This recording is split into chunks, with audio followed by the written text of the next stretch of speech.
بچه اومدیم با یه ویدیو خیلی خفن. اومدیم ویدیو چیت فری فایر و نه بنی داره نه بلک لیست نه هیچی، اصلا بند نداره. من الان روی اکانت اصلیمم لول 58. خب نه این نیازی نیست بره توی فایل های دیتا تغییر بدید، چیزی نیست. هیچ فایل هم باید دانلود نکنید، فقط یک کد مپه که کد مپ هم اینجا قرار میدید. سب کن داخل این جستجو بالا بیاره، داخل این جستجو میاد. اینه کدش هم داخل گروه تلگرام هم میذارم و میزنم روی استارت. سب میکنم و بدون بنه بازم میگم روی اکانت اصلیتون هم میزنید، نمیزنید.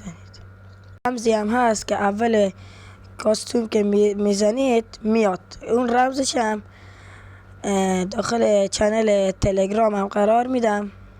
نکنید الان من چیت نیست، اون رمز رو بزنید چیت فعال میشه. از اینجا باید بخرید، از اینجا اگر از فروشگاه بخرید نمیشه، باید از این این سکون از این باید بخرید. اگر از اینجا نخرید چیت فعال نمیشه براتون. الان من خریدم، نکن چجوریه. بدون که بکشی بالا همه هدشات میره، همه هدشات میره. سکون نمیشه، چجوریه. وود پکر بخرم، فکر کنم فعال نیست. اون رمز را زده، اگر زدی درست بزنی فعال میشه. نکنید،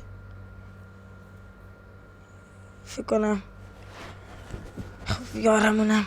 خب با این چیت هر کیو که همه رو میتونه بزنی، هر کیو که میخوای، اگه دلتون میخواد همه رو میتونه بزنید. مثل وانشات، تندر، سامانبال، سالارهات، همه تیرات چین میره. همه نکن از این چرخ دنده میخرید. من وود پکر بخرم، این بزنم تو بره.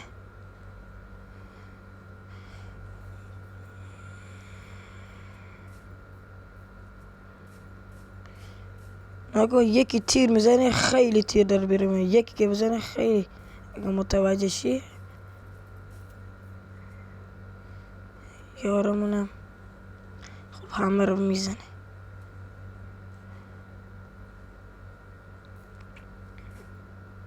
فکر کنم سب کن یه چیزی بخواستم بگم براتون. فکر کنم یکم باید بکشی بالا، نمیدونم حالا. آره یکم فکر کنم باید بکشی بالا یا نه خودش میره چت، نمیدونم. خب حالا من داخل کانال تلگرام هم میذارم داخل توضیحات لینکشو، برید اوشید و منو از سابسکرایب لایک هم یادتون نره، سابسکرایب هم کنید. این کدوم مپ خیلی خفنه، برید جهانی بزنید همه رو پاره کنید، همه تیرات هدشات میره، همه. این هم فکر کنم همین کار کرده. اول که این کد مپ زدید میره میخواد یه رمزی میخواد، رمزش هم من میذارم داخل کانال تلگرامم، نمیخواد داخل این ویدیو نگاه کنید.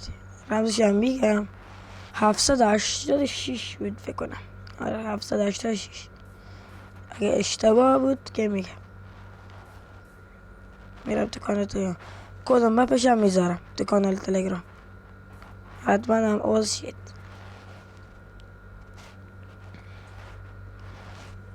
بزن خیلی خوبه. این چیت هم نیست، گارن خودش درست کرده.